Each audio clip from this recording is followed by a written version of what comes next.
오늘은 부활절 연합 예배도 있었고요. 또 예배가 있는 날이기도 합니다. 너무 감사해요. 여러 예배가 있으니까요. 가끔 세상을 훌륭하게 사는 사람들의 모습에 대해서 매스컴을 통해서 뉴스를 통해서 들을 때가 있습니다. 아마 여자분들 남자분들도 잘 아실 거예요. 요즘 아웃도어 등산복 또 이런 옷들이 많이 유행하니까 노스페이스 아시나요? 예, 등골 브랜드라고도 하기도 하는데 노스페이스 또 에스피릿이라는 그 여성 의류 있지 않습니까? 남자들 옷도 있는 그 의류를 만든 사람이 더글라스 톰킨스라는 사람이라고 합니다. 이 사람이 이 두 브랜드를 만들어서 큰 정말 부자의 반열에 올라갔다 그러더라고요. 그도 그럴 것이 전 세계 어디를 가도 이 브랜드가 얼마나 유명하고 또 많은 사람들의 사랑을 받고 있습니까? 그런데 어느 날 돌연 자신이 갖고 있었던 주식을 다 팔고 어디론가 떠나버렸다고 합니다. 그 어디론가가 바로 칠레와 아르헨티나 남쪽 편에 있는 파타고니아 지방이라고 하는 곳입니다. 아마 정글의 법칙 아시나요? 거기 갔더라고요. 그래서 파타고니아 지역을 갔는데 왜 갔느냐 하면 파타고니아의 참 자연이 아름답고 좋은데 자꾸 생태계가 파괴되니까 이 두 부부가요, 자기의 그 거액이죠, 많은 돈을 들여서 큰 땅을 사서 그 큰 땅에 생태계를 보존하고 동식물이 살아나게 하고 이렇게 해서 정말 자연 환경이 살아나게 하고 난 다음에 그 다음에는 국가의 그 땅을 국립공원으로 다시 이렇게 기부하는 그런 일을 한다는 거예요. 그래서 20년이 넘는 시간 동안 이 사람들이 그 아르헨티나 남쪽 칠레 남단에 있는 그 파타고니아 지역에서 이렇게 훌륭한 일을 하고 있더라라는 이야기를 들으면서 야, 참 이 사람들 대단하다 하는 생각이 들었습니다. 우리가 어떤 사람을 대단하다고 얘기할 때 거기에는 반드시 몇 가지가 필요합니다. 하나는 그 사람이 얼만큼 희생했는가예요. 그러니까 오늘 더글라스 톰킨스라는 사람은 자기의 전 재산을 희생하지 않았습니까? 그런데 전 재산을 희생했을 뿐만 아니라 자신의 전 인생도 희생했더라고요. 그래서 자연을 살리는 일. 근데 실제로 제가 부활절에 오늘 우리들의 모습을 보니까 우리에게는 이 더글라스 톰킨스라는 사람보다 더 위대하신 분이 계시더라고요. 자신의 전 재산뿐이 아니라 자신의 목숨까지도 바치셨고, 그냥 그곳에 가서 사는 것이 아니라 이 낮고 낮은 이 땅에 임하셔서 우리처럼 사시다가 극악한 죄수의 모습으로 십자가에 달려 죽으신 주님, 그분의 죽으심이 우리들에게는 큰 은혜가 되었고, 그분의 부활하심이 우리들에겐 능력이 된 그분, 우리들에겐 예수님이 있지 않느냐 하는 생각이 들었습니다. 부활은 축복입니다. 부활은 능력입니다. 부활의 주님을 만난 자와 만나지 않는 자의 인생은 틀립니다. 실은 제가 오늘도 설교를 준비하고 또 하면서도 매번 생각하는 것은요, 오늘 과연 이 멜번 순복음교회 이 자리에 있는 분들 중에 진짜 부활의 주님을 만난 사람이 얼만큼 될까? 나는 부활의 주님을 진짜 만났습니다 라고 얘기한다면 우리의 삶에는 누구도 막을 수 없는 샘솟 듯한 기쁨이 있어야 되는데 과연 그 기쁨이 있을까 하는 생각이 들었어요. 부활의 능력, 부활의 효과, 이 부활이 가져다준 놀라운 축복은 세 가지로 요약할 수가 있어요. 아주 간단해요. 첫 번째, 자 펴주세요. 다 같이 읽겠습니다. 시작. 부활은, 그러니까 부활의 첫 번째 키워드는 승리예요. 승리. 승리. 여러분, 전쟁이건 싸움이건 축구건 야구건 다 뭐 해야 됩니까? 일단 승리를 해야 돼요. 게다가 그게 일본 사람들이라면 그때는 어떤 것도 상관없습니다. 무조건 이겨야 됩니다. 그리고 이겼을 때 우리는 승리에 도취해서요, 그 감격을 누리게 됩니다. 우리 인생에 있어서 가장 큰 적은요, 다른 어느 누구가 아니라 바로 죄와 정죄함으로 우리를 두렵게 하는, 무섭게 하는 그 악한 원수마귀 사단, 정말 죽음의 무기로 우리를 괴롭히는 그 사단, 십자가에서 사단은 무장해제당하고 부활하심으로 말미암아 사단의 모든 권세는 완전히 깨뜨려진 줄 믿습니다. 그래서 십자가에서 부활하신 주님의 첫 번째 키워드는 실은 승리예요. 승리. 그래서 승리한 사람처럼 이 얼굴이 좀 변해야 되는데 변했나요? 예? 안 변하신 분들이 있으면 아직 부활의 주님 못 만난 겁니다. 두 번째, 자 펴주세요. 다 같이 읽겠습니다. 시작. 부활은 생명 대신 연합이에요. 실은 주님만 돌아가시면 우리에게는 아무 의미가 없어요. 그런데 주님은 대표자세요. 로마서 5장을 보면 이렇게 이야기합니다. 한 사람이 범죄함으로 말미암아 죄가 세상에 들어오고 또 그 죄로 말미암아 사망이 세상에 임했다라고 얘기해요. 우리는 흙수저도 아닌 무슨 수저라고 할까요? 이건 완전히 무슨, 죄송합니다, 똥수저도 이런 똥수저는 없을 거예요. 왜? 우리 조상인 아담이 범죄함으로 말미암아 우리 모두 다 죽음이라는 굴레 가운데, 짐 가운데 살게 되었어요. 잘 살건 이쁘건 잘났건 못났건 아무 소용없습니다. 죽음 앞에선 우리 모두 다 두 손을 드는 항복할 수밖에 없는 존재예요. 그런데 한 사람으로 말미암아라고 하는 그 다음 절에 또 이렇게 얘기하는 거예요. 한 사람의 순종함으로 말미암아 우리가 은사를 받았는데, 은사는 영생이라는 거예요. 바로 예수 그리스도의 순종하심으로 말미암아 예수 그리스도를 대표로 삼는, 예수 그리스도와 연합하는 자들은 모두 다 영원한 생명을 얻게 되는 것, 이 연합이 바로 두 번째 키워드라는 거예요. 자, 세 번째 키워드 켜주세요. 다 같이 읽겠습니다. 시작. 부활은 영원한 소망이에요. 소망. 나이가 들어가면서요, 점점 나이 드신 분들에 대해서 제가 안타깝게 생각하는 게 있어요. 그게 뭐냐면, 젊었을 때는 뭐 별거 없어도 그래도 내가 나중에 잘 살 수 있을 거야, 나중에는 뭐 결혼을 할 거야, 나중에는 뭐 이걸 할 거야 저걸 거야 라는 그런 소망을 갖게 되는데, 나이가 들어서 인생을 살고 나면은요 별로 소망을 가질 게 없더라고요. 어제가 오늘 같고 오늘이 내일 같고 뭐 새로운 일도 없는 것 같고, 이 나이에 뭐 대단한 일 할 것 같지도 않고 소망이 사라져 버리는데, 여러분 그렇지 않습니다. 저를 따라하시 바랍니다. 나이가 들면 들수록 벼는 익어갑니다. 자, 익어가면 어떻게 되는 거예요? 밥상에 올라가는 거죠. 아니, 밥상에 올라간다 먹는다는 얘기가 아니라, 이게 잘못하면 안 되는데, 그게 무슨 뜻이냐면 이제 드디어 성숙해지고 때가 되었다는 거예요. 나이가 들면 들수록 주님 만날 날이 가까워졌어요. 여러분, 이 땅에서 좀 더 산들 뭐가 그리 대단하겠습니까? 우리 빨리 천국 가야죠. 천국 가서 주님과 함께 사는 그 삶이 훨씬 위대하고 훨씬 아름답고 훨씬 신나고 훨씬 재미있게 되는 줄 믿습니다. 자, 그런데 제가 아까 얘기했듯이 진짜 그 부활의 의미를 우리 마음속에 새기고 사느냐라는 거예요. 왜 나는 진짜 이 부활의 감격과 감사, 기쁨이 사라질까라고 생각하다가, 제가 예전에 저희 교회에 있었던 한 집사님이 생각났어요. 이분이 외항선을 타는 분이었어요. 뭐 어렸을 때부터 뱃사람으로 잔뼈가 굵었죠. 뱃사람으로 오래 세계를 나돌아다니다 보니까 가정이 문제가 생겨서 이분은 홀로 되셨어요. 그러다가 남미에 늦은 나이에 이제 정착을 하세요. 그리고 정말 감사하게도 거기서 새로운 하나님의 은혜 가운데 사람을 만나게 하시고 가정을 꾸리게 돼요. 그리고 난 다음에 주님을 만나게 됩니다.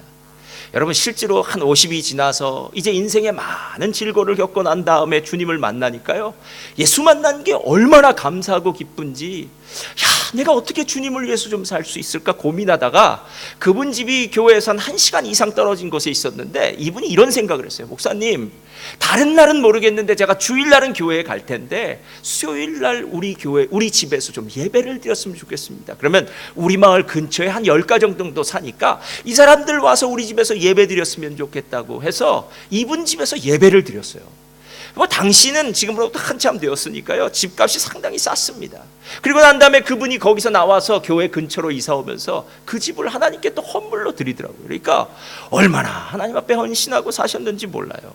그런데 이분이 한 77세쯤 되셨는데 어느 날 간암 말기 선고를 받으세요. 간암이 이렇게 받으면은 그 다음부터는 간암에 걸렸다라는 얘기를 알고 나면 이렇게 복수가 차오기 시작하더라고요. 이 복수가 차오기 시작하면서, 내가 이제 드디어 간암에 걸려서 나의 남은 생애가 많지 않구나. 제가 그때 그 집사님을 신방했습니다. 가서, 집사님, 제가 질병을 위해서 당연히 기도하는 거, 남을 위해서도 기도해야 되겠죠. 그렇지만 더 중요한 거 하나 있지 않습니까? 천국에 가는 문제. 그래서 우리에게는 천국이 있습니다, 믿음을 가십시오 라고 얘기했더니 그분의 입에서 뜻밖의 얘기가 들려지더라고요. 목사님, 두렵습니다 이러더라고요. 목사님, 진짜 두렵습니다. 제가 그 말의 의미가 무슨 얘기인지 알아요. 전 진짜. 왜냐하면 제가 주변에 정말 그런 분 많이 봤어요. 여러분, 젊었을 때 정말 자기 마음대로 진짜 하고 싶은 일 다 했어요. 근데 어느 날 갑자기, 이 나라 말로 하면 스트로크를 맞는다고 하죠. 중풍에 걸리셨어요.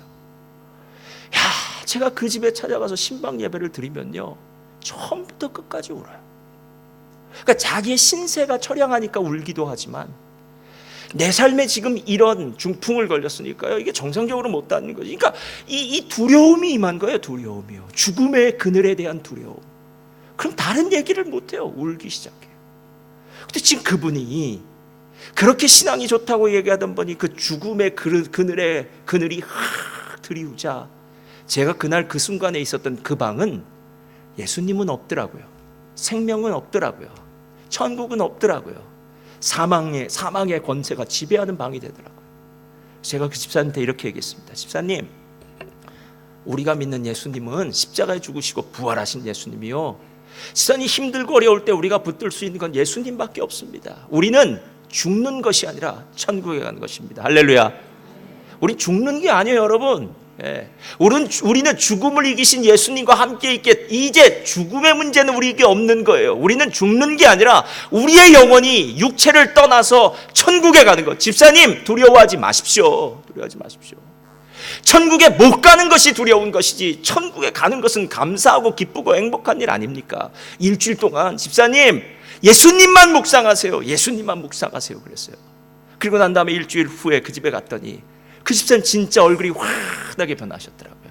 목사님, 이제는 두렵지 않습니다. 할렐루야.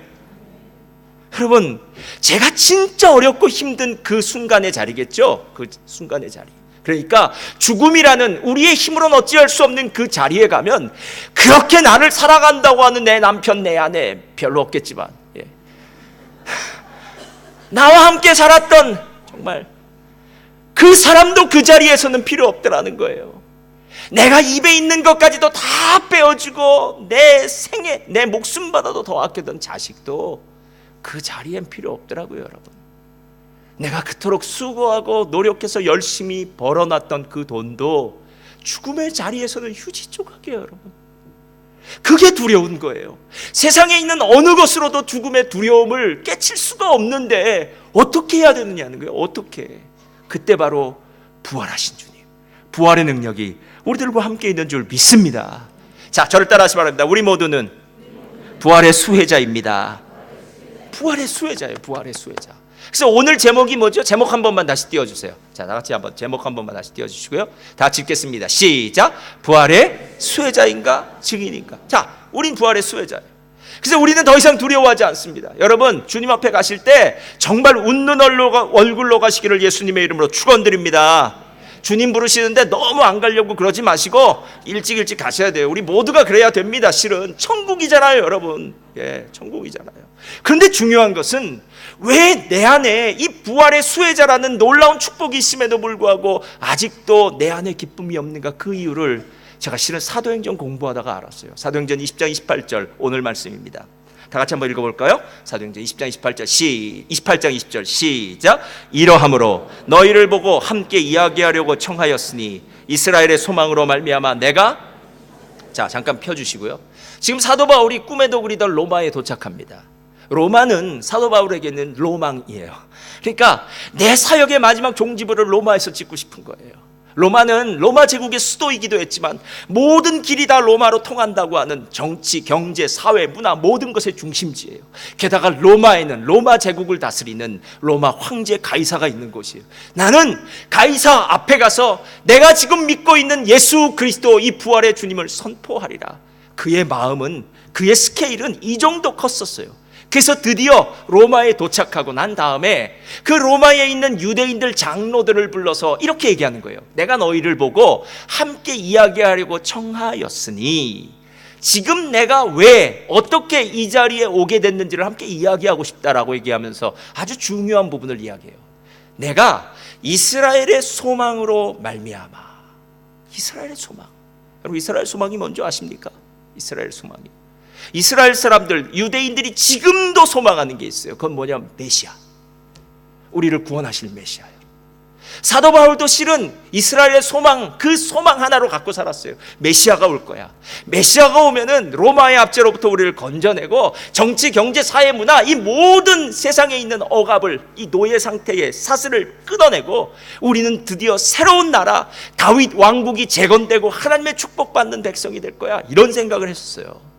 그런데 실제로 이게 진짜 이스라엘의 소망이 아니라는 거예요. 그건 유대인들, 과거 율법주의 가운데 있었던 구약의 유대인들, 예수님을 만나기 전에 사도 바울의 모습이었고, 예수님을 만나고 난 다음에 사도 바울은 무엇을 깨달았느냐 하면은, 예수님은 말을 타고 오시고 공중권세를 잡고 오셔서 이 땅에서 모든 사람들을 칼로 무찌르고 로마 제국에서 이스라엘을 건져내시는 군사적인 능력을 가진 그런 메시아가 아니라, 이 땅에 낮고 낮은 천하디 천한 그 목수의 아들로 오셔서 이 땅에서 30년 동안은 30년 동안은 자신의 삶을 사시고 3년 반 동안의 공생애를 사시다가 우리의 죄를 짊어지고 십자가에 죽으시고 부활함으로 말미암아 그 정도의 로마의 정권이 아니라 이 세상에 있는 모든 악의 시스템을 한 방에 물리치시고 우리들을 죽음에서 사망에서 건져내시는 그 놀라운 메시아라는 거예요.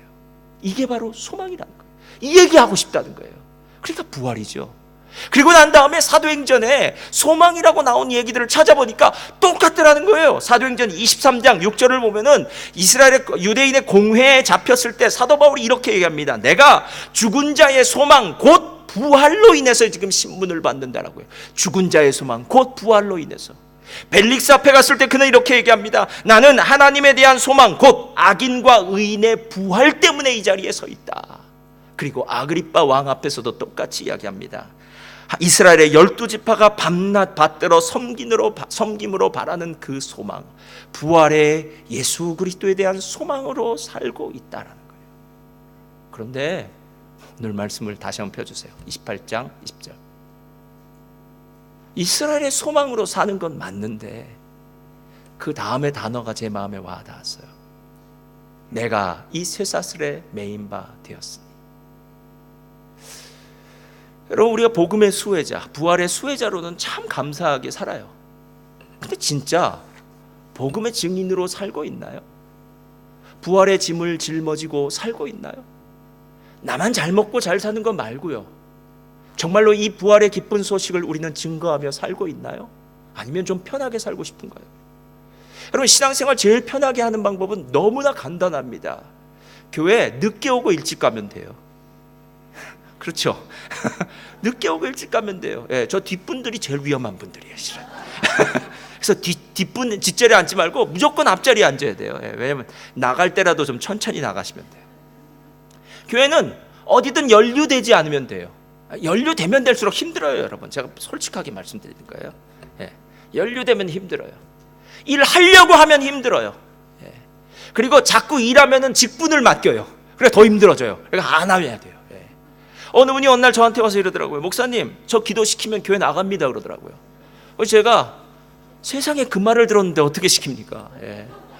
그 집사님이 그 말하는데 제 마음은 딱 이랬어요. 진짜 제 진심으로 이랬어요. 아, 목사님, 저한테 만약 기도시키면 저 혀 깨물고 확 죽습니다. 이렇게 이 말처럼 들려요. 그래서 아니, 또 이게 죽음을 봐서는 안 되지. 왜 살아야 되지? 왜 죽으면 안 되잖아요. 그래서 제가 안 시켰어요. 나중에 그분이 깨닫고 또 기도의 자리로 서기도 하고 하긴 했지만 처음엔 그러던 분이었어요. 여러분, 실제로 부활의 수혜자로 사는 건 너무 쉬워요. 그러니까 교회를 방관자? 아니면 잠시 참석한 자? 우린 헌금을 내니까 입장권 냈다고 생각하고 헌금을 입장권이라고 생각하면 입장료 내고 나와서 몇 시간 즐기다 가는 거라고 생각하면 교회는 너무 쉬운 곳이에요. 그러나 여러분, 교회는 그런 곳이 아니에요. 그런 곳이 아니에요. 교회는 입장권 내고 들어와서 즐기는 곳이 아니라 입장권 내고 즐기기도 하지만 짐을 져야 된다는 거예요. 짐이요. 진짜 짐을 져야 돼요. 부활의 증인이 되어야 된다는 거예요. 저는 예수님의 제자들을 보면서도요, 똑같이 그런 모습이 있었구나라는 생각이 들었어요. 왜냐? 성령 받기 전에 제자들의 생각은 언제나 똑같아요. 여러분, 성령 받기 전에 그들이 부활의 주님을 만나고 난 다음에도 아직 성령 받기 전에 제자들 어땠는 줄 아십니까? 사도행전 1장 6절을 보면 이렇게 얘기해요. 그들이 모였을 때 예수께 여짜와 이르되 주께서 이스라엘 나라를 회복하심이 이때입니까? 라고 물어봐요. 이 이야기는 참 믿음 있는 것 같아요. 겉으로 보면 주님, 이제 주님의 나라가 임하시는 거죠. 주님 죽으시고 부활하셨으니까 이제 끝난 거지요 라고 얘기해요. 근데 여러분, 이건 그 얘기가 아니에요. 제자들은 바로 좀 전까지만, 한 40일 전까지만 해도, 성령 받기 전이니까요, 마가의 다락방에서도 서로 얼마나 날카롭게 싸웠는지 모릅니다. 그 싸움의 이슈의 제목은요, 누가 더 높이 올라가느냐예요. 예. 누가 더 예수님 오른팔이 되느냐는 거예요. 그러니까 지금 하나님의 나라가 임하기만 하면 12제자들의 마음 가운데 이런 생각이 드는 거예요. 우리 매일 고생 끝 행복 시작이잖아요. 내가 3년 반 동안 고생했는데 여우도 굴이 있고 뭐 새도 둥지가 있다고 하는데 인자는 머리 둘 것 없다. 그래서 우리가 진짜 노숙하면서 밥도 굶어가면서 힘들고 어렵고 3년 반 동안 고생했는데 야 이제 진짜 우리에게 살만 나는 세상 되는 거야 생각하는 거예요. 왜? 높은 자리 분명히 올라갈 거라니까요. 예수님이 그들의 마음을 아시고 7절에 뭐라고 주신 줄 아십니까? 우리 한번 다 같이 읽어볼까요? 7절 시작. 이르시되 때와 시기는 자, 거기까지만 해요. 쓸데없는 생각하지 말라는 거예요. 경상도 사람들 쓸데없는 생각. 여러분 종말이 언제 오느냐가 중요한 게 아니라요, 종말이 올 것을 위해서 준비하셨습니까? 진짜 도적같이 임한다는데 여러분 도적이 언제 먼저 경고하고 2018년 4월 3일 날 내가 니네 집 10시 55분에 들어갈 테니까 그때 기다리고 있어, 이런 도적은 없어요. 여러분 가끔 우리가 이단들 중에서 그 시한부 종말론 하는 사람들 있잖아요. 무슨 뭐 계시 받았다고 해서 몇 월 며칠 주님 오신다, 뭐 한다, 한국 전쟁 난다, 별 쓸데없는 얘기 많이 하는 사람들, 성경을 안 봐서 그래요. 여러분 이제 마지막 때가 되었으니까 우리가 어디로 짐 싸갖고 돌아가서 집 다 팔고 들어가가지고 저기 어디 시골 같은 지역에서 공동체 생활하자, 이런 엉뚱앙뚱한 얘기에 또 걸려 넘어지더라고요. 주님이 말씀하십니다. 쓸데없는 생각하지 말아라. 그건 하나님의 권한에 있어. 너희들이 할 일은 무엇인 줄 알아? 그 다음 1장 8절 오직 성령이 너희에게 임하시면 너희가 권능을 받고 예루살렘과 온 유대와 사마리아 땅끝까지 이르러 내 증인되는 삶을 살라는 거예요. 그 목사님 증인되는 삶이 무엇입니까? 우리도 여호와 증인처럼 매일 나가서 이렇게 목요일이면 나가서 전도를 해야 될까요? 아닙니다. 여러분 제가 증인의 삶을 가르쳐 드릴게요. 본래 교회는 세 가지 사명을 갖고 있어요. 이 세 가지 사명을 어떻게 우리가 감당하느냐가 바로 증인되는 삶이에요. 첫 번째 사명은 저를 따라하시기 바랍니다. 하나님에 대한 사명입니다. 자, 누구에 대한 사명이라고요? 자, 하나님에 대한 사명은 예배를 드려야 돼요. 여러분의 시간에 제일 귀중한 시간은 예배 시간이에요. 예배 시간 때문에 다른 모든 것들은 다 옆으로 놓을 수 있어요.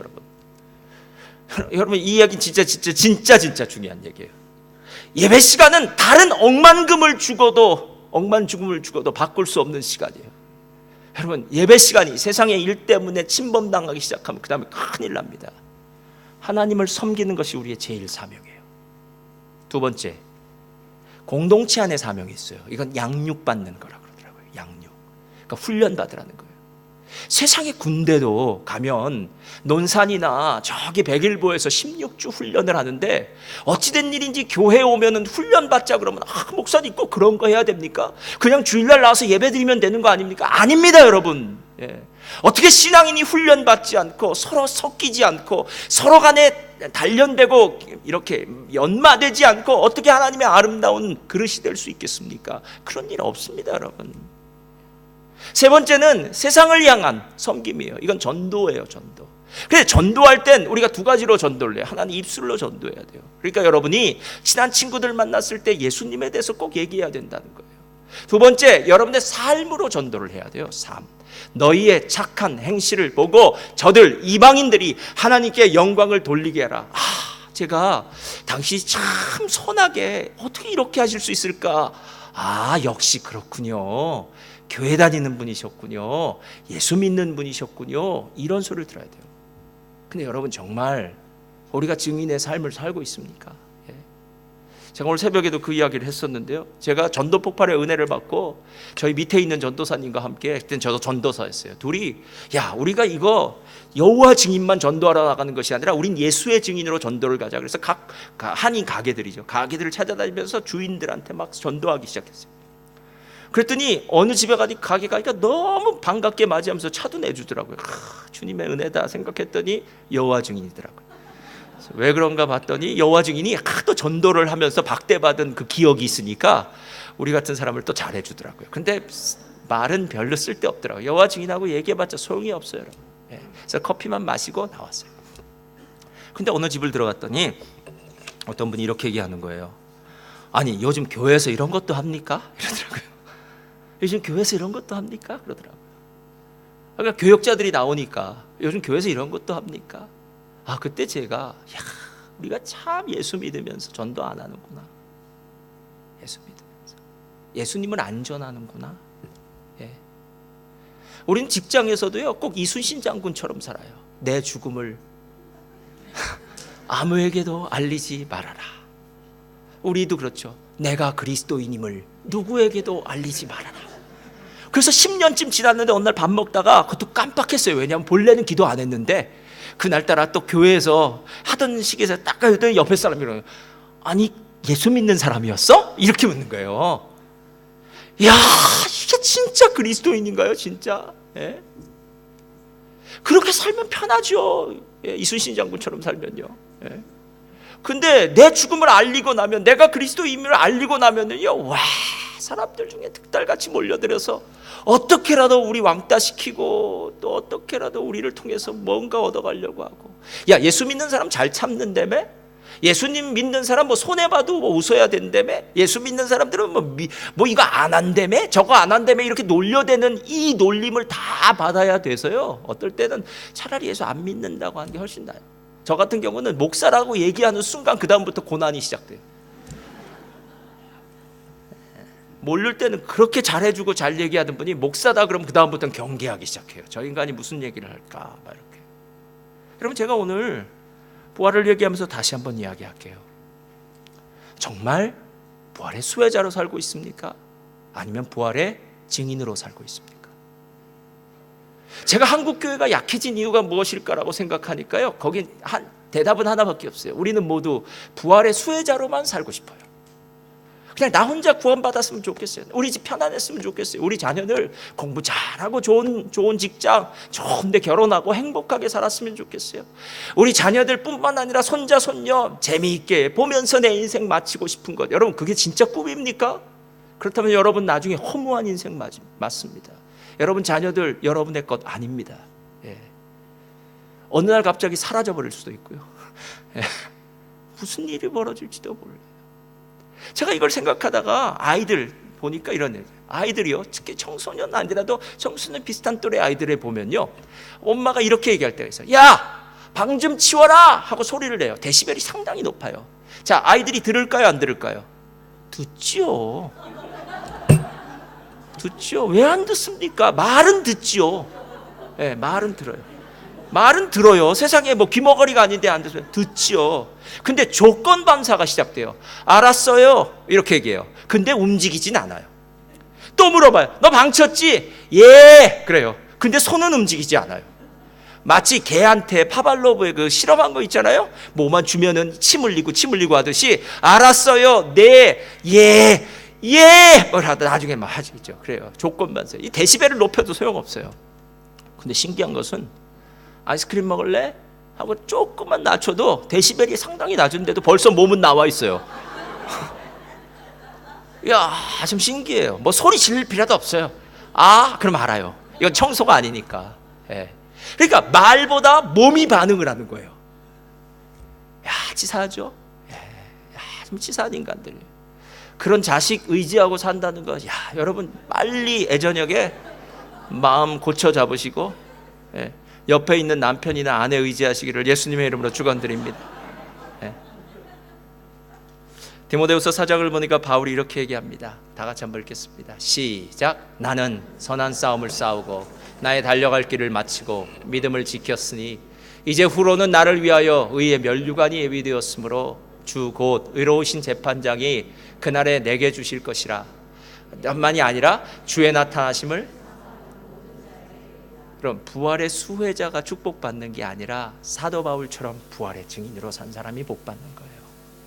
여러분, 우리 모두가 다 졸업식장에서는 이런 마음 한 번씩은 갖잖아요. 공부 열심히 할 걸, 한 번도 빠지지 말 걸, 한 번도 안 빠지면 개근상 받는 거고요, 공부 열심히 했으면 우등상 받는데, 모르겠습니다. 이 중에 얼마나 많은 사람이 그럴지. 저와 여러분은 우등상 받는 친구를 바라보면서 개근상 받는 친구를 바라보면서 그럴 걸 얼마나 많이 그랬습니까? 웃으시는 분들은 다 그런 분들이에요. 여러분, 이제 천국에서는 그러지 말아야 되지 않겠습니까? 부활의 수혜자로 사는 것이 아니라 부활의 증인으로 사시기를 예수님의 이름으로 축원드립니다.